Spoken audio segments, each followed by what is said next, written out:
Your Word is Your Wand by Florence Scovel Shinn, originally published in 1928. Chapter 1. Your Word is Your Wand. Man's word is his wand filled with magic and power.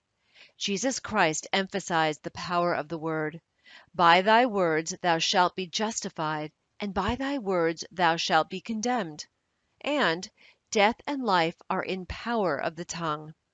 So man has power to change an unhappy condition by waving over it the wand of his word. In the place of sorrow appears joy. In the place of sickness appears health. In the place of lack appears plenty. For example, a woman came for a treatment for prosperity. She possessed just $2 in the world. I said, "We bless the $2 and know that you have the magic purse of the Spirit. It can never be depleted. As money goes out, immediately money comes in, under grace and in perfect ways. I see it always crammed, jammed with money. Yellow bills, green bills, pink checks, blue checks, white checks, gold, silver, and currency. I see it bulging with abundance." She replied, "I feel my bag heavy with money," and was so filled with faith that she gave me one of her dollars as a love offering. I did not dare refuse it and see lack for her, as it was important that I hold the picture of her plenty. Shortly afterwards she was made a gift of $6,000. Fearless faith and the spoken word brought it to pass. The affirmation of the magic purse is very powerful, as it brings a vivid picture to the mind. It is impossible not to see your purse or wallet filled with money when using the words crammed, jammed. The imaging faculty is the creative faculty, and it is important to choose words which bring a flash of the fulfillment of the demand. Never force a picture by visualizing. Let the divine idea flash into your conscious mind. Then the student is working according to the divine design. See the game of life and how to play it. Jesus Christ said, "Ye shall know the truth, and the truth shall make you free." This means that man must know the truth of every situation which confronts him. There is no truth in lack or limitation. He waves over it the wand of his word, and the wilderness rejoices and blossoms as the rose. Fear, doubt, anxiety, anger, and resentment pull down the cells of the body, shock the nervous system, and are the causes of disease and disaster. Happiness and health must be earned by absolute control of the emotional nature. Power moves, but is never moved. When man stands calm and serene, has a good appetite, feels contented and happy when appearances are against him, he has reached mastery. Then he has power to rebuke the winds and the waves, to control conditions. His word is his wand, and he transmutes apparent failure into success. He knows his universal supply is endless and immediate, and all his needs manifest instantly on the external. For example, a woman at sea awoke in the morning hearing the fog horns blowing. A dense fog had settled on the ocean with no apparent signs of clearing. She immediately spoke the word, "There are no fogs in divine mind, so let the fog be lifted. I give thanks for the sun." Soon the sun came out, for man has dominion over the elements, over all created things. Every man has power to lift the fog in his life. It may be a fog of lack of money, love, happiness, or health. Give thanks for the sun. Chapter 2. Success. There are certain words or pictures which impress the subconscious mind. For example, a man called asking me to speak the word for his right work. I gave him the statement, "Behold, I have set before thee the open door of destiny, and no man shall shut it." It didn't seem to make much of an impression with him, so I was inspired to add, "And no man shall shut it, for it is nailed back. The man was electrified and went out walking on air. Within a few weeks he was called to a distant city to fill a wonderful position, which came about in a miraculous way. I give another example of a woman who fearlessly followed a hunch. She was working for a small salary when she read my book, The Game of Life and How to Play It. The thought came in a flash to start in business for herself and open a tea room and candy shop. The idea staggered her at first, but it persisted, so she boldly went forth and procured a shop and assistants. She spoke the word for supply, for she did not have money to back her enterprise. It came in miraculous ways, and then the shop opened. From the first day it was filled with people, and now it is crammed, jammed. They stand in line and wait. One day, being a holiday, her assistants became gloomy and said they could not expect to do much business. My student, however, replied that God was her supply and every day was a good day. In the afternoon an old friend came in to see the shop and bought 2 pounds of candy. He gave her a check, and when she looked at it she found it was for $100. So it was indeed a good day. $100 for a box of candy. She says every morning she enters the shop with wonder and gives thanks that she had the fearless faith that wins. Here are some success affirmations. The decks are now cleared for divine action, and my own comes to me under grace in a magical way. I now let go of worn-out conditions and worn-out things. Divine order is established in my mind, body, and affairs. Behold, I make all things new. My seeming impossible good now comes to pass. The unexpected now happens. The four winds of success now blow to me my own. From north, south, east, and west comes my endless good. The Christ in me is risen. I now fulfill my destiny. Endless good now comes to me in endless ways. I clap my cymbals and rejoice, for Jehovah goes before me, making clear, easy, and successful my way. I give thanks for my whirlwind success. I sweep all before me, for I work with the Spirit and follow the divine plan of my life. My spiritual sporting blood is up. I am more than equal to this situation. I am awake to my good and gather in the harvest of endless opportunities. I am harmonious, poised, and magnetic. I now draw to myself my own. My power is God's power and is irresistible. Divine order is now established in my mind, body, and affairs. I see clearly and act quickly, and my greatest expectations come to pass in a miraculous way. There is no competition on the spiritual plane. What is rightfully mine is given me under grace. I have within me an undiscovered country, which is revealed to me now in the name of Jesus Christ. Behold, I have set before thee the open door of destiny, and no man shall shut it, for it is nailed back. The tide of destiny has turned, and everything comes my way. I banish the past and now live in the wonderful now, where happy surprises come to me each day. There are no lost opportunities in divine mind. As one door shuts, another door opens. I have a magical work in a magical way. I give magical service for magical pay. The genius within me is now released. I now fulfill my destiny.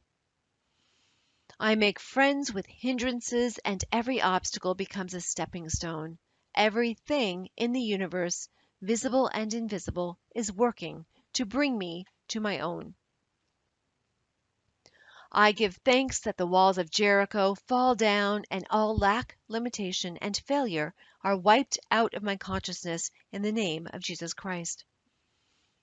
I am now on the royal road of success, happiness, and abundance. All the traffic goes my way. I will not weary of well-doing, for when I least expect it, I shall reap. Jehovah goes before me, and the battle is won. All enemy thoughts are wiped out. I am victorious in the name of Jesus Christ. There are no obstacles in divine mind, therefore there is nothing to obstruct my good.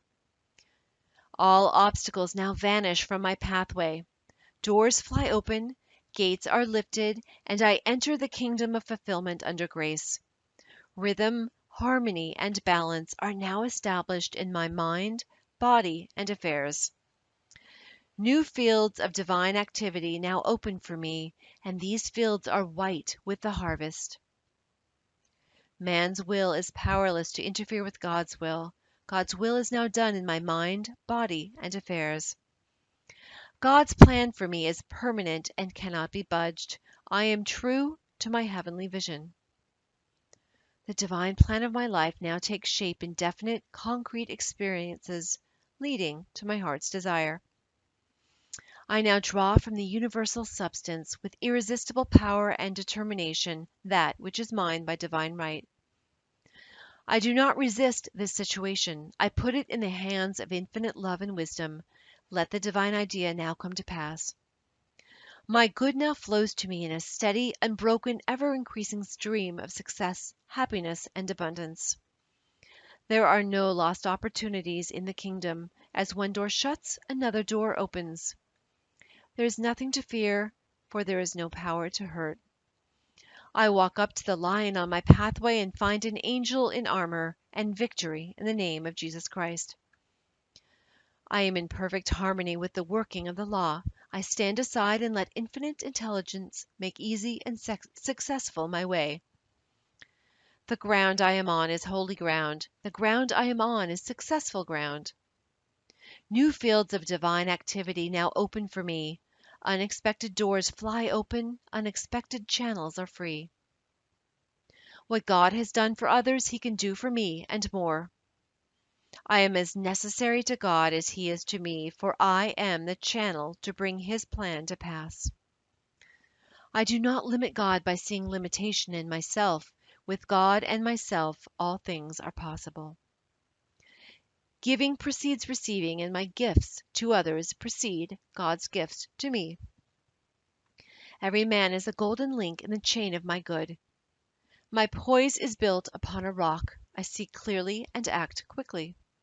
God cannot fail, so I cannot fail. The warrior within me has already won. Thy kingdom come in me. Thy will be done in me and my affairs. Chapter 3. Prosperity. Man comes into the world financed by God, with all that he desires or requires already on his pathway. This supply is released through faith and the spoken word. If thou canst believe, all things are possible. For example, a woman came to me one day to tell me of her experience in using an affirmation she had read in my book, The Game of Life, and how to play it. She was without experience, but desired a good position on the stage. She took the affirmation, "Infinite Spirit, open the way for my great abundance. I am an irresistible magnet for all things that belong to me by divine right." She was given a very important part in a successful opera. She said, "It was a miracle due to that affirmation, which I repeated hundreds of times." Prosperity affirmations.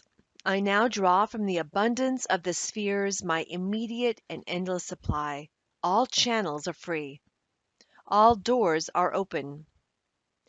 I now release the gold mine within me. I am linked with an endless golden stream of prosperity which comes to me under grace in perfect ways.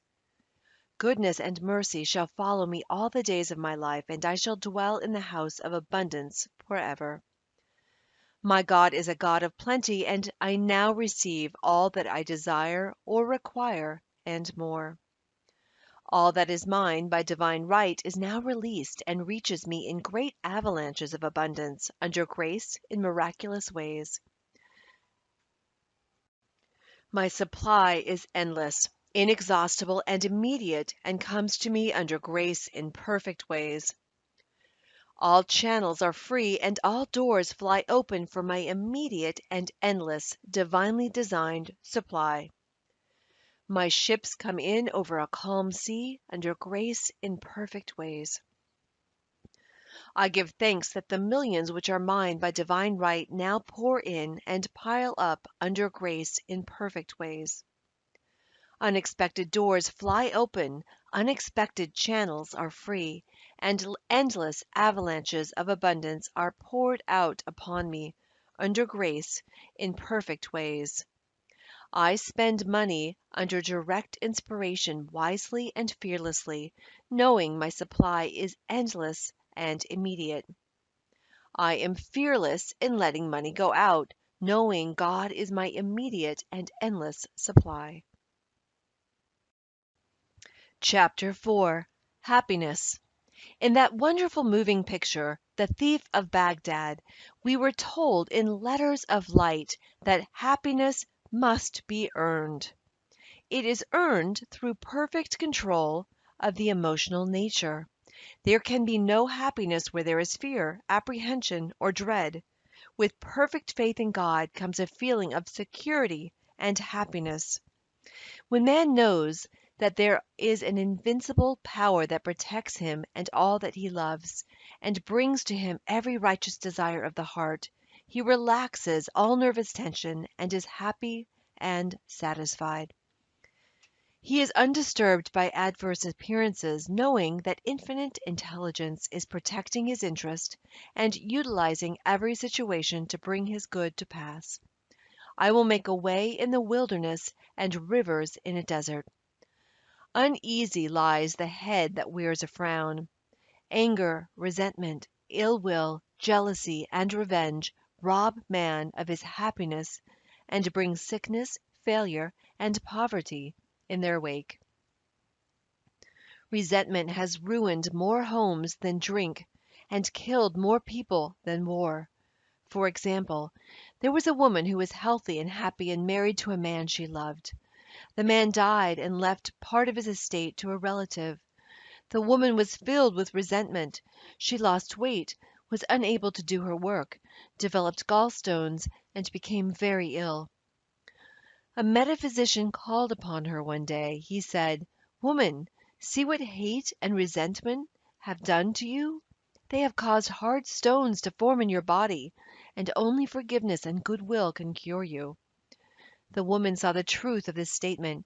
She became harmonious and forgiving, and regained her splendid health. Affirmations for happiness.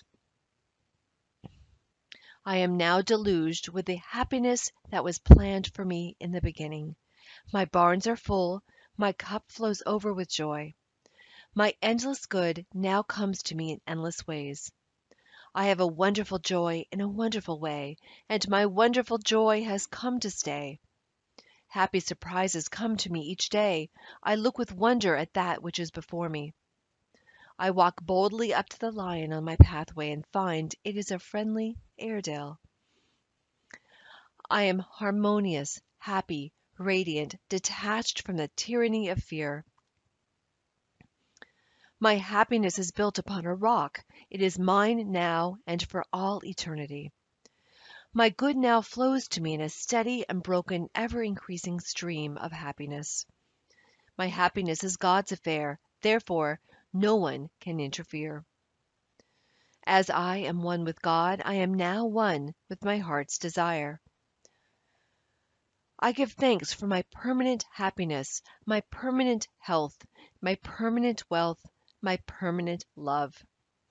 I am harmonious, happy, and divinely magnetic, and now draw to me my ships over a calm sea. God's ideas for me are perfect and permanent. My heart's desire is a perfect idea in divine mind, incorruptible and indestructible, and now comes to pass under grace in a magical way. Chapter 5. Love. With love can come terrific fear. Nearly every human comes into the world with a mythical rival in the back of his or her mind who is there to rob him or her of love. For instance, she has been called the other woman. Of course, it comes from a person's belief in duality. So long as a woman visualizes interference, it will come. The same is true for a man. It is usually very difficult for a woman to see herself loved by the man she loves. It is often very difficult as well for a man to see himself loved by the woman he loves. So these affirmations are to impress the truth of the situation upon one's subconscious mind, for in reality there is only oneness. Love affirmations. As I am one with God, the undivided one, I am one with my undivided love and undivided happiness. The light of the Christ within now wipes out all fear, doubt, anger, and resentment. God's love pours through me, an irresistible magnetic current. I see only perfection and draw to me my own. Divine love through me now dissolves all seeming obstacles and makes clear, easy, and successful my way. I love everyone, and everyone loves me. My apparent enemy becomes my friend, a golden link in the chain of my good. I am at peace with myself and with the world. I love everyone, and everyone loves me. The floodgates of my good now open. Chapter 6. Marriage. Unless marriage is built upon the rock of oneness, it cannot stand.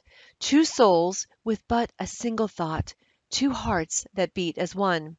The poet understood this, for unless husband and wife are living the same thoughts, they must inevitably drift apart. Thought is a tremendous vibratory force, and man is drawn to his thought creations. For example, a man and woman married and were apparently happy. The man became successful and his taste improved, but the wife still lived in a limited consciousness. Whenever the man bought anything, he went to the best shops and selected what he needed, regardless of price. Whenever the wife went out, she haunted the 5 and 10-cent stores. He was living, in thought, on Fifth Avenue, and her thought world was on Third Avenue. Eventually, the break and separation came. There is for each person his other half, or divine selection. These two are one in their thought worlds. These are the two whom God has joined together, and no man shall, or can, part asunder. The twain shall be made one. For in the superconscious mind of each is the same divine plan. Marriage affirmations. I give thanks that the marriage made in heaven is now made manifest upon earth. The twain shall be made one now and for all eternity. Chapter 7. Forgiveness. I forgive everyone, and everyone forgives me. The gates swing open for my good. I call on the law of forgiveness. I am free from mistakes and the consequences of mistakes. I am under grace and not under karmic law. Though my mistakes be as scarlet, I shall be washed whiter than snow. What didn't happen in the kingdom never happened anywhere. Chapter 8. Words of Wisdom. Faith without nerve is dead. There is never a slip twixt the right cup and the right lip. Never look, or you'd never leap. God works in unexpected places, through unexpected people, at unexpected times, his wonders to perform. Power moves, but is never moved. Loving your neighbor means not to limit your neighbor in word, thought, or deed. Never argue with a hunch. Christopher Columbus followed a hunch. The kingdom of heaven is the realm of perfect ideas. It is dark before the dawn, but the dawn never fails. Trust in the dawn. When in doubt, play trumps. Do the fearless thing. It is the fearless thing that counts. Never do today what intuition says to do tomorrow. It's a great life if you don't reason. Regard your neighbor as yourself. Never hinder another's hunch. Selfishness binds and blocks. Every loving and unselfish thought has in it the germ of success. Be not weary of make-believing. When you least expect it, you shall reap. Faith is elastic. Stretch it to the end of your demonstration. Before your call is answered, the supply precedes the demand. Before you call, you are answered, for the supply precedes the demand. What you do for others, you are doing for yourself. Every act committed while angry or resentful brings unhappy reaction. Sorrow and disappointment follow in the wake of deceit and subterfuge. The way of the transgressor is hard. No good thing will be withheld from him who walks uprightly. There is no power in evil. It is nothing, therefore can only come to nothing. Fear and impatience demagnetize. Poise magnetizes. Drown the reasoning mind with your affirmation. Jehoshaphat clapped his cymbals so that he wouldn't hear himself think. All bondage is an illusion of the race consciousness. There is always a way out of every solution. Under grace, every man is free to do the will of God. Surism is stronger than optimism. Divine ideas never conflict. It is dangerous to stop in the middle of a hunch. Infinite Spirit is never too late. Chapter 9. Faith. Hope looks forward. Faith knows it has already received and acts accordingly. In my classes, I often emphasize the importance of digging ditches or preparing for the things asked for, which shows active faith and brings the demonstration to pass. A man in my class, whom I called the life of the party because he always tried to find a question I couldn't answer, but he never succeeded, asked, "Why is it then a lot of women who prepare hope chests never get married?" I replied, because it is a hope chest, not a faith chest. The prospective bride also violates law in telling others about it. Her friends come in and sit on the hope chest and either doubt or hope she'll never succeed. Pray to the Father which is in secret, and thy Father which seeth in secret shall reward thee openly. The student should never talk of a demonstration until it has gelled or comes to pass on the external. So a hope chest should become a faith chest and be kept from the public eye, and the words spoken for the divine selection of a husband under grace in a perfect way. Those whom God hath joined together, no thought can put asunder. Faith Affirmations. Adverse appearances work for my good, for God utilizes every person and every situation to bring me my heart's desires. Hindrances are friendly, and obstacles springboards. I now jump into my good. As I am one with the undivided one, I am one with my undivided good. As the needle in the compass is true to the north, what is rightfully mine is true to me. I am the north. I am now linked by an invisible, unbreakable magnetic cord with all the things that belong to me by divine right. Thy kingdom is come, thy will is done in me and my affairs. Every plan my Father in heaven has not planned is dissolved and obliterated, and the divine design of my life now comes to pass. What God has given me can never be taken from me, for his gifts are for all eternity. My faith is built upon a rock, and my heart's desire now comes to pass under grace in a miraculous way.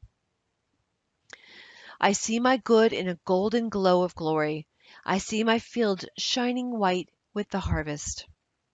God is my unfailing and immediately supply of all good. I am poised and powerful. My greatest expectations are realized in a miraculous way. I water my wilderness with faith, and suddenly it blossoms as the rose. I now exercise my fearless faith in 3 ways: by thinking, speaking, and acting. I am unmoved by appearances, therefore appearances move. I stand steadfast, immovable, giving thanks for my seeming impossible good to come to pass. For I know with God it is easy of accomplishment, and his time is now. God's plans for me are built upon a rock. What was mine in the beginning is mine now and ever shall be. I know there is nothing to defeat God. Therefore, there is nothing to defeat me. I wait patiently on the Lord. I trust in him. I fret not myself because of evildoers, because every man is a golden link in the chain of my good, and he now gives to me the desires of my heart. I have now the fearless faith of the Christ within. At my approach, barriers vanish and obstacles disappear. I am steadfast, immovable, for the fields are already white with the harvest. My fearless faith in God now brings the divine design of my life to pass. All fear is now banished in the name of Jesus Christ, for I know there is no power to hurt. God is the one and only power. I am in perfect harmony with the working of the law, for I know that infinite intelligence knows nothing of obstacles, time, or space. It knows only completion. God's works in unexpected and magic ways his wonders to perform. I now prepare for the fulfillment of my heart's desire. I show God I believe his promise will be kept. I now dig my ditches deep with faith and understanding, and my heart's desire comes to pass in a surprising way. My ditches will be filled at the right time, bringing all that I have asked for and more. I now put to flight the army of the aliens, or negative thoughts. They feed on fear and starve on faith. God's ideas cannot be moved. Therefore, what is mine by divine right will always be with me. I give thanks that I now receive the righteous desires of my heart. Mountains are removed, valleys exalted, and every crooked place made straight. I am in the kingdom of fulfillment. I have perfect confidence in God, and God has perfect confidence in me. God's promises are built upon a rock. As I have asked, I must receive. Let me never wander from my heart's desire. I do not limit the Holy One of Israel in word, thought, or deed. With God all things are easy and possible now. I stand aside and watch God work. It interests me to see how quickly and easily he brings the desires of my heart to pass. Before I called, I was answered, and I now gather in my harvest in a remarkable way. He who watches over my heart's desire neither slumbers nor sleeps. Seeming impossible doors are open. Seeming impossible channels are free in the name of Jesus Christ. My good is a perfect and permanent idea in divine mind, and must manifest, for there is nothing to prevent. I cast every burden on the Christ within, and I go free. Chapter 10. Loss. If man loses anything, it shows there is a belief of loss in his subconscious mind. As he erases this false belief, the article or its equivalent will appear on the external. For example, a woman lost a silver pencil in a theater. She made every effort to find it, but it was not returned. She denied loss, taking the affirmation, "I deny loss. There is no loss in divine mind.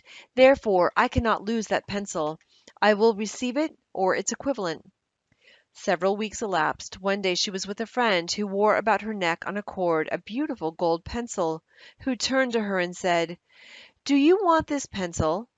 I paid $50 for it at Tiffany's." The woman was aghast and replied, almost forgetting to thank her friend, "Oh God, aren't you wonderful? The silver pencil wasn't good enough for me." Man can only lose what doesn't belong to him by divine right or isn't good enough for him. There is no loss in divine mind. Therefore, I cannot lose anything that is rightfully mine. Infinite intelligence is never too late. Infinite intelligence knows the way of recovery. There is no loss in divine mind. Therefore, I cannot lose anything which belongs to me. It will be restored, or I receive its equivalent. Chapter 11. Debt. If a man is in debt, or people owe him money, it shows that a belief of debt is in his subconscious mind. This belief must be neutralized in order to change conditions. For example, a woman came to me saying a man had owed her $1,000 for years, which she could not compel him to pay. I said, "You must work on yourself, not the man," and gave her this statement: "I deny debt. There is no debt in divine mind. No man owes me anything. All is squared. I send that man love and forgiveness." In a few weeks she received a letter from him saying he intended sending the money, and in about a month came the $1,000. If the student owes money, change the statement: "There is no debt in divine mind. Therefore, I owe no man anything. All is squared. All my obligations are now wiped out under grace in a perfect way. I deny debt. There is no debt in divine mind. Therefore, I owe no man anything. All obligations are now wiped out under grace in a miraculous way. I deny debt. There is no debt in divine mind. No man owes me anything. All is squared. I send forth love and forgiveness." Chapter 12. Sales. A woman who lived in a country town wished to sell her house and furniture. It was in the winter, with snow so deep it was almost impossible for cars or wagons to reach her door. As she had asked God to sell her furniture to the right person for the right price, she was unmindful of appearances. She polished the furniture, pushed it into the middle of the room, and prepared to sell it. She said, "I never looked out the window at the blizzard. I simply trusted God's promises." In miraculous ways people drove up, and all the furniture was sold, and the house also, without paying any commission to an agent. Faith never looks out of the window at the blizzard. It simply prepares for the blessing asked for. Affirmation: I give thanks that this article or property is now sold to the right person or persons for the right price, giving perfect satisfaction.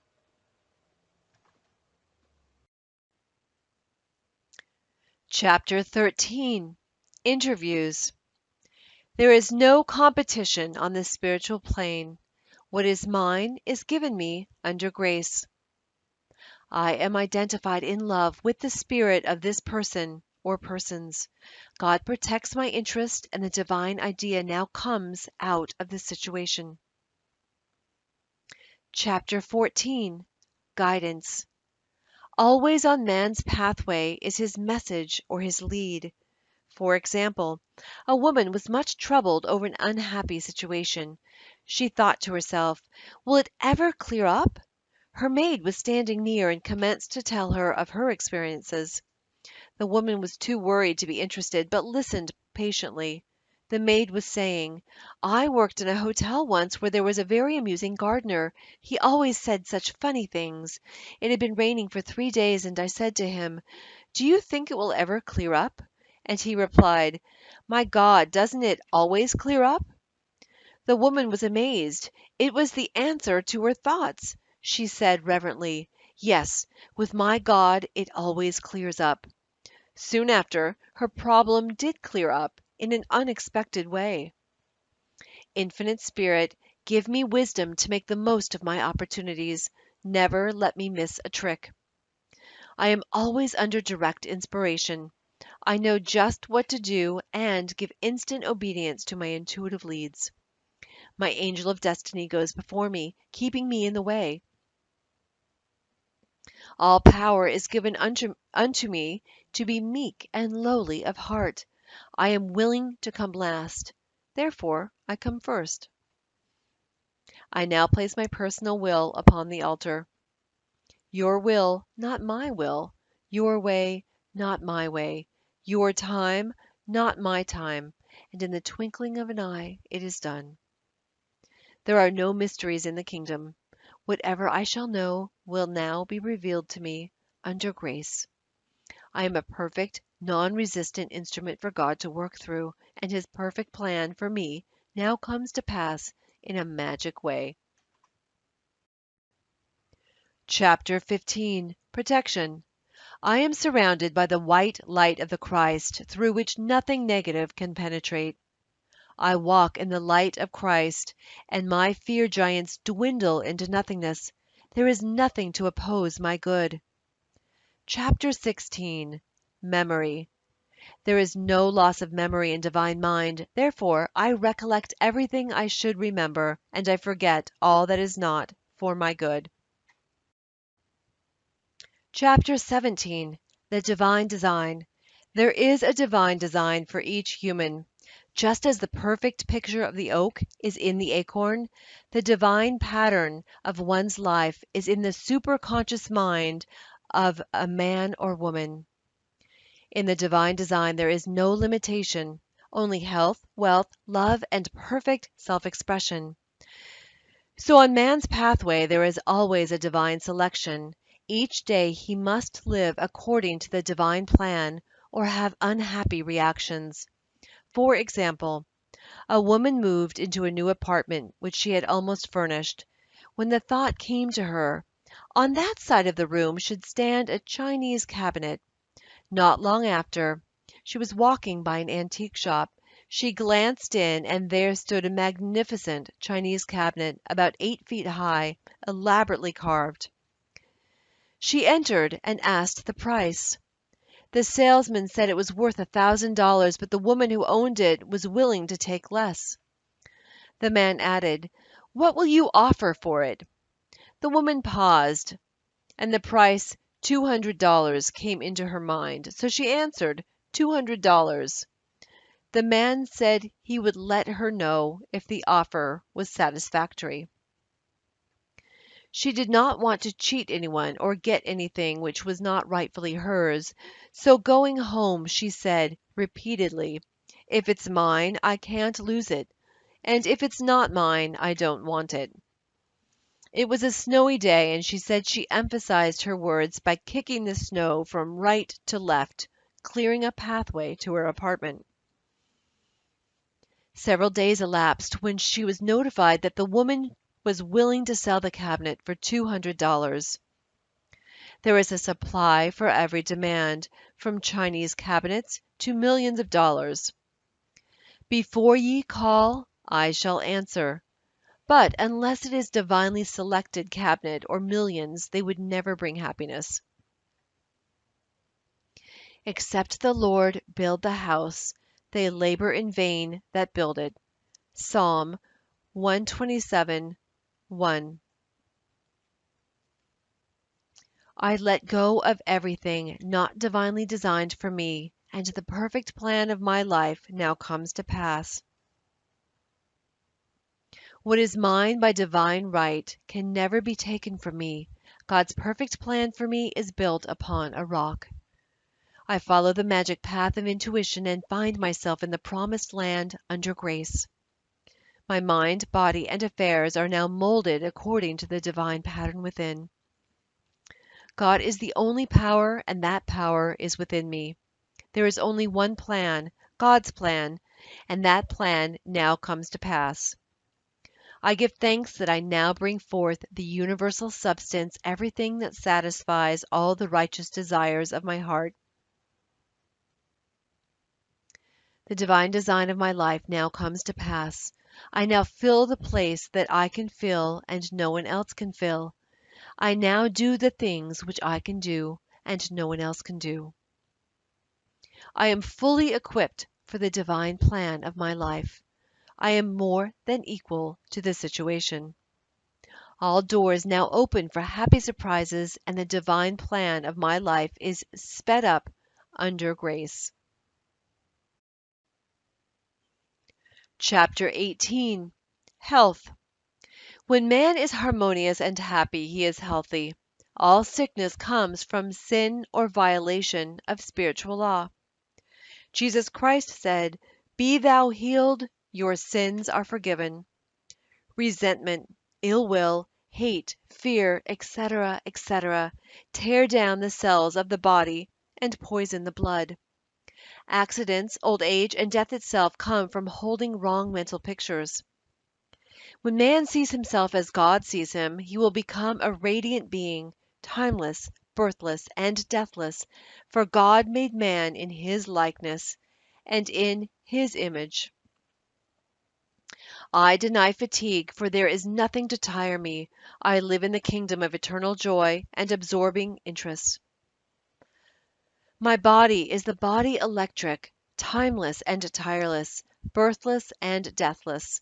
Time and space are obliterated. I live in the wonderful now, birthless and deathless. I am one with the One. Thou in me art eternal joy, eternal youth, eternal wealth, eternal health, eternal love, eternal life. I am a spiritual being. My body is perfect, made in his likeness and image. The light of the Christ now streams through every cell. I give thanks for my radiant health. Chapter 19. Eyes. Imperfect vision. Correspondences, fear, suspicion, seeing obstacles, watching for unhappy events to come to pass, living in the past or in the future, not living in the now. The light of the Christ now floods my eyeballs. I have the crystal clear vision of the Spirit. I see clearly and distinctly. There are no obstacles on my pathway.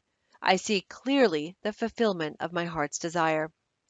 I have the X-ray eye of the Spirit. I see through apparent obstacles. I see clearly the miracle come to pass. I have the crystal clear vision of the Spirit.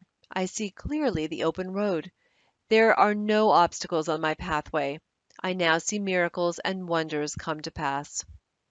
I give thanks for my perfect sight. I see God in every face. I see good in every situation. I have the crystal clear vision of the Spirit. I look up and down and all around, for my good comes from the north, south, east, and west. My eyes are God's eyes, perfect and flawless. The light of the Christ floods my eyeballs and streams on my pathway. I see clearly there are no lions on my way, only angels and endless blessings. Chapter 20. Anemia. Correspondences, unfed desires, or lack of happiness. I am nourished by the Spirit within. Every cell in my body is filled with light. I give thanks for radiant health and endless happiness. This statement may be used in the healing of any disease. Chapter 21.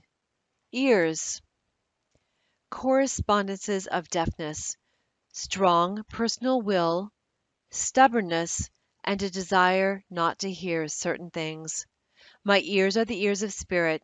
The light of the Christ now streams through my ears, dissolving all hardness or malformation. I hear clearly the voice of intuition and give instant obedience. I hear clearly glad tidings of personal joy. Chapter 22. Rheumatism. Correspondences, fault-finding, criticism. The light of the Christ now floods my consciousness, dissolving all acid thoughts. I love everyone, and everyone loves me. I give thanks for my radiant health and happiness. Chapter 23. False growths. Correspondences, jealousy, hatred, resentment, fear. Every plant my Father in heaven has not planted shall be rooted up. All false ideas in my consciousness are now obliterated. The light of the Christ streams through every cell, and I give thanks for my radiant health and happiness now and forevermore. Chapter 24. Heart Disease. Correspondences, fear, anger. My heart is a perfect idea in divine mind and is now in its right place, doing its right work. It is a happy heart, a fearless heart, and a loving heart. The light of the Christ streams through every cell, and I give thanks for my radiant health. Chapter 25. Animals. I deny any appearance of disorder. This pet is a perfect idea in divine mind and now expresses God's perfect idea of a perfect pet. Infinite intelligence illuminates and directs this animal. It is a perfect idea in divine mind and is always in its right place. Chapter 26. The Elements. Man is made in God's likeness and image, and is given power and dominion over all created things. He has power to rebuke the winds and the waves, check floods, or bring rain when it is needed. There is a tribe of Native Americans who live in the desert country and depend on the power of prayer only to bring rain to water their crops. They have a rain dance, which is a form of prayer, but no chief is allowed to take part who has any fear. They give exhibitions of courage before they are admitted to the ceremonies. A woman, who was an eyewitness, told me that out of a blue sky came a deluge of rain, the sun still shining. Fire Affirmation. Fire is man's friend and is always in its right place, doing its right work. Drought Affirmation. There is no drought in divine mind. I give thanks for the right amount of rain to nourish these crops or garden. I see clearly this gentle downpour, and the manifestation is now. Storms Affirmation. The Christ within now rebukes the winds and the waves, and there comes a great calm. I see clearly peace established on land and sea. Chapter 27. Journey.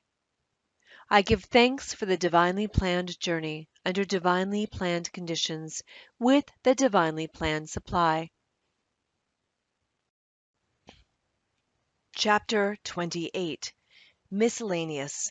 The thing you dislike or hate will surely come upon you, for when man hates, he makes a vivid picture in the subconscious mind and it objectifies.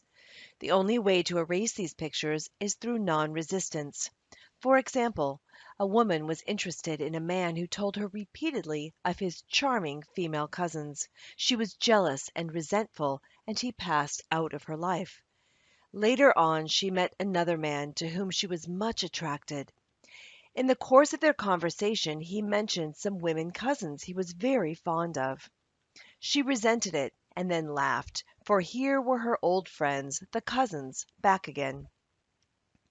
This time she tried non-resistance. She blessed all the cousins in the universe and sent them goodwill, for she knew if she didn't, every man she met would be stocked up with women relations. It was successful, for she never heard cousins mentioned again. This is the reason so many people have unhappy experiences repeated in their lives. I knew a woman who bragged of her troubles. She would go about saying to people, "I know what trouble is," and then wait for their words of sympathy. Of course, the more she mentioned her troubles, the more she had, for by her words she was condemned. She should have used her words to neutralize her troubles instead of multiply them. For example, had she said repeatedly, "I cast every burden upon the Christ within, and I go free," and not voiced her sorrows, they would have faded from her life, for by your words you are justified. I will give to thee the land that thou seest. Man is ever reaping on the external what he has sown in his thought world. For example, a woman needed money and was walking along the street making the affirmation that God was her immediate supply.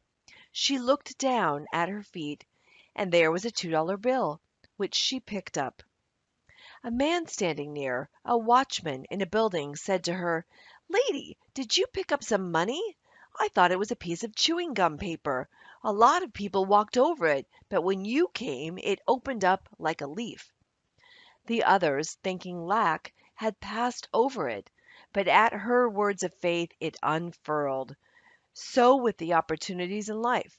One man sees, another passes by. Faith without works or action is dead. The student, in order to bring into manifestation the answer to his prayer, must show active faith. For example, a woman came to me asking me to speak the word for the renting of a room. I gave her the statement, "I give thanks that the room is now rented to the right and perfect person for the right price, giving perfect satisfaction." Several weeks elapsed, but the room had not been rented. I asked, "Have you shown active faith?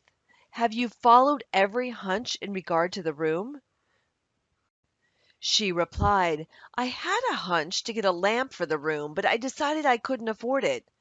I said, "You'll never rent the room until you get that lamp, for in buying the lamp you are acting your faith, impressing the subconscious mind with certainty."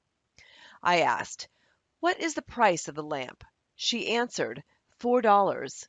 I exclaimed, "$4 standing between you and the perfect renter!" She became so enthusiastic she bought 2 lamps. About a week elapsed, and in walked the perfect renter.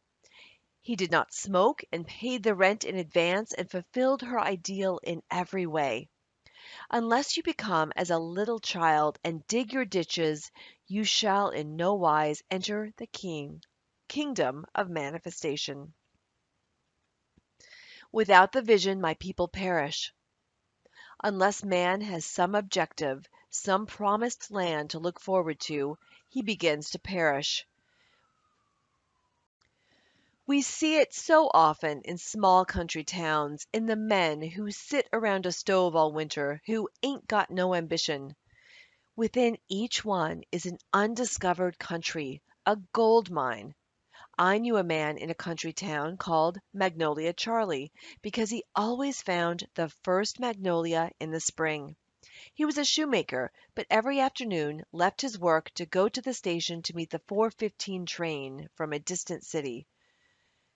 They were the only romances in his life, the first magnolia and the 4:15 train. He felt vaguely the call of the vision in the superconscious mind. No doubt the divine design for him included travel, and perhaps he was to become a genius in the plant world. Through the spoken word, the divine design may be released, and each one fulfill his destiny. I now see clearly the perfect plan of my life. Divine enthusiasm fires me, and I now fulfill my destiny. The spiritual attitude towards money is to know that God is man's supply, and that he draws from it the abundance of the spheres through his faith and spoken word. When man realizes this, he loses all greed for money and is fearless in letting it go out. With his magic purse of the spirit, his supply is endless and immediate, and he knows also that giving precedes receiving.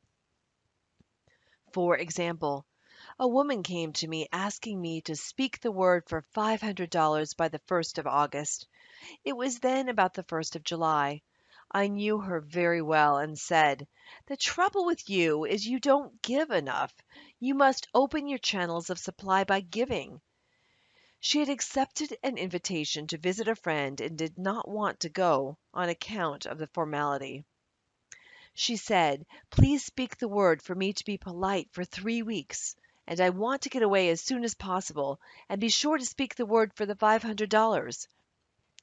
So she went to the friend's house, was unhappy and restless, and tried continually to leave, but was always persuaded to stay longer.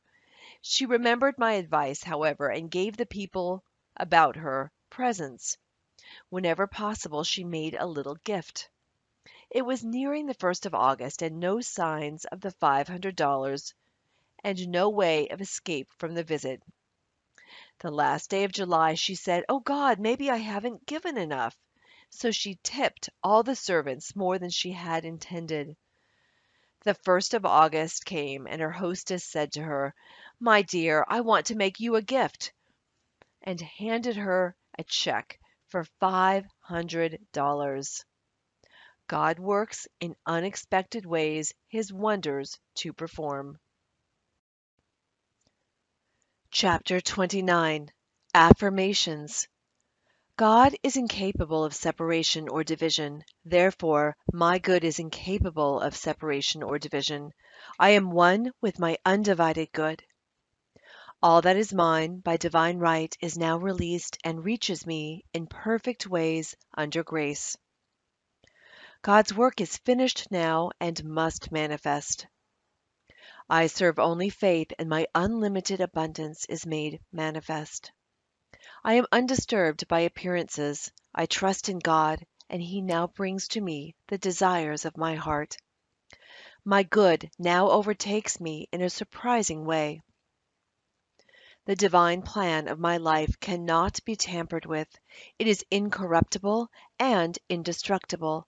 It awaits only my recognition. There is no there. There is only here. Reveal to me the way. Let me see clearly the blessing which Thou hast given me.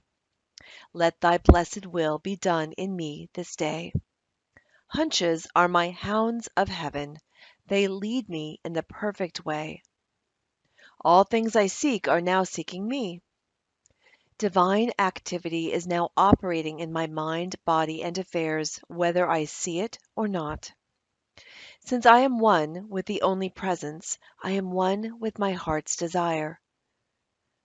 I now have the single eye of the Spirit and see only completion. I am a perfect idea in divine mind, and I am always in the right place, doing my right work, at the right time, for the right pay. I am an irresistible magnet for checks, bills, and currency, for everything that belongs to me by divine right.